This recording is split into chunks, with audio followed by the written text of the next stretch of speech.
What do you do when the mob attacks? Stay tuned for the answer in this special episode of Tactical Tidbits.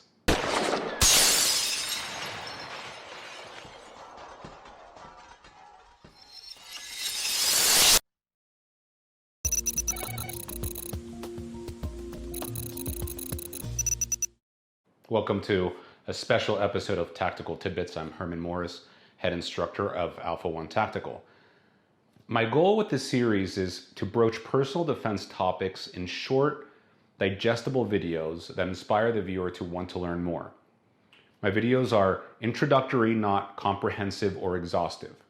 In order to learn all of the concepts and techniques that we teach, you would need to train with us directly. But given the importance of today's topic, I didn't want to limit myself to a 5-minute video and instead give myself ample time so that this video stands on its own and as many people as possible benefit from it, even if they don't have a chance to train with us. So over the last several months, and even as I film this, we have seen a growing number of incidents in which mobs attack innocent bystanders. Whether it's been people walking down the street or driving in their cars who get caught in the middle of a protest or a riot, there are scores of videos showing people who find themselves in harm's way and that, at the mercy of an angry mob. In some cases, there have been people beat up, shot, and run over. And while there are plenty of politically charged ways of looking at all of these incidents, my goal here is to keep you, the viewer, safe. Not to tell you who was right and who was wrong or who deserved to get what they got. My motivation for making this video was not born out of observing the reactionary tribalism that has come out of these incidents, but as a result of the troubling amount of bad advice and simplistic analysis provided by many people, even experts, that's sure to get more people hurt or even killed. Reactions like, "That's why I carry a gun," or "I would have slammed on the gas and taken everyone out," are all too common and highlight a vast misunderstanding or complete ignorance of what it means to make your personal safety a priority.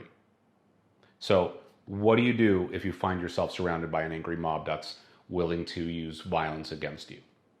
I'll address this in the way that the SPEAR personal defense readiness system addresses every other scenario, asking what led up to you finding yourself in that spot in the first place. You see, as a personal defense instructor, I can teach you how to get out of a headlock, but you would be much better served if I taught you how to avoid finding yourself in a position where someone would have the motivation, ability, and opportunity to put you in a headlock. Would you agree? Let me build on this concept by revisiting a couple of topics that we've discussed in this series. Remember the pyramid of personal defense? We know that the most important factor of personal defense is our mindset, followed by tactics or strategy. And only then do our skills and equipment matter. Our goal is to spend as much time and effort on the bottom 2 tiers as opposed to the top 2. That's where we get the most return on our investment. Let me give you an example. If you only live in the top 2 tiers, you might be the type of person who trains frequently with a firearm and carry it everywhere you go. You don't put too much thought into where you go because you know that if you find yourself in a violent encounter, that you'd be proficient enough to get your weapon into the fight and survive the encounter. Now, that would be among the best of possible outcomes, right? But life rarely works like this. It's more likely that even with advanced skills, that if you were attacked by a mob, you would be overpowered after neutralizing the initial threat or threats. It's even more likely that even if there was ample evidence that you were in the right to defend yourself, that you would still end up arrested and possibly charged with a crime depending on the situation and the politics surrounding the circumstances. And it would be almost guaranteed that when it comes to the court of public opinion, at least half of the population would hold you in contempt for having used violence in defending yourself. Now you might say, that would still be better than being dead. And that's true. But we can't look at life through a straw. The reality is that there are a lot of things that lead up to a situation like that. It's when we look at the big picture that we live in the bottom two tiers, mindset and tactics. So what does that look like? What are the mindset and tactics that we should be adopting when it comes to mob violence? Well, for starters, when it comes to our personal safety, the appropriate mindset is always one of choosing safety. What that means is that we're not passively hoping that things turn out fine. We are proactive in making the necessary decisions that will ensure or at least maximize our safety. In addition, something that straddles the line between mindset and tactics is awareness, self-awareness, and situational awareness. Knowing your personal strengths and weaknesses and limitations is a key aspect of preparedness. Knowing your environment, what to expect, and what is currently happening around you is the other side of that coin. I'll give you a real-world example of how I addressed this very issue recently so you can see how all of this fits together. So a couple of weeks ago, my wife and I had tickets to go to a show. And I bought the tickets a while back, and subsequently there had been a few incidents of unrest in the area, nothing big, but more than where we live.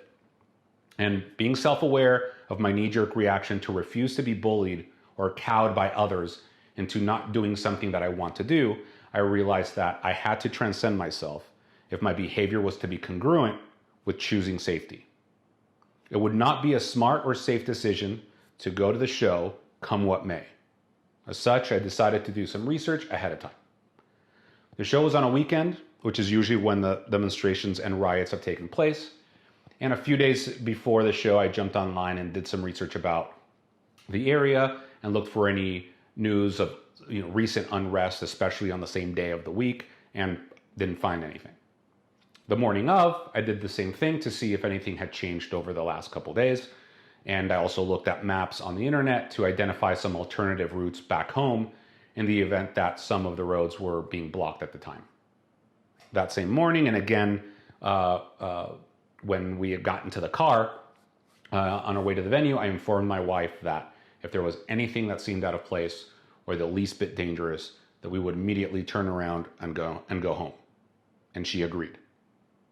Now, thankfully, there was no unrest in the area that night, but imagine if my focus would have been in the top two tiers of that pyramid. That just because I carry a gun and have extensive training in its use and in self-defense, that there was nothing for us to worry about.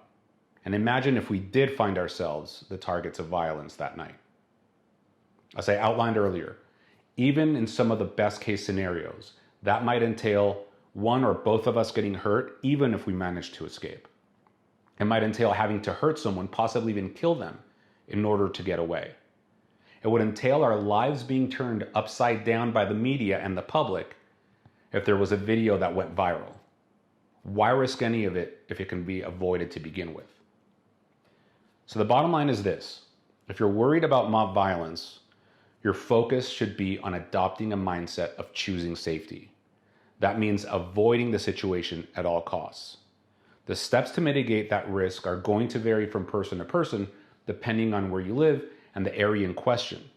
And it can include things like searching for news stories on the internet and social media. If you know someone in the area, reaching out to them and getting their thoughts on what the current situation is. Maybe even reaching out to the nearest law enforcement agency to also get their thoughts. If you happen to live in the area that's affected, it might even mean being prepared to hunker down or bugging in for several days until things blow over and it's safe to leave the house again. Now, there are so many tools at our disposal and proven preparedness strategies that there's almost no excuse to not avoid this growing danger. I believe it's only going to get worse in the short term, so the time to start thinking about this stuff is now. Now, it's possible that even after implementing all of this, that things get bad enough that you still find yourself the target of an angry, violent mob. The only way to combat that is by having a tight-knit community with an emergency plan, but that's a different conversation altogether in another video. Remember, friends, in all aspects of this and in all stages of any growing threat, we always have the capacity and the duty to choose safety for ourselves and for our loved ones. I hope this video at least helps to get you start thinking about this topic in the right way. Stay safe, and I'll see you next time.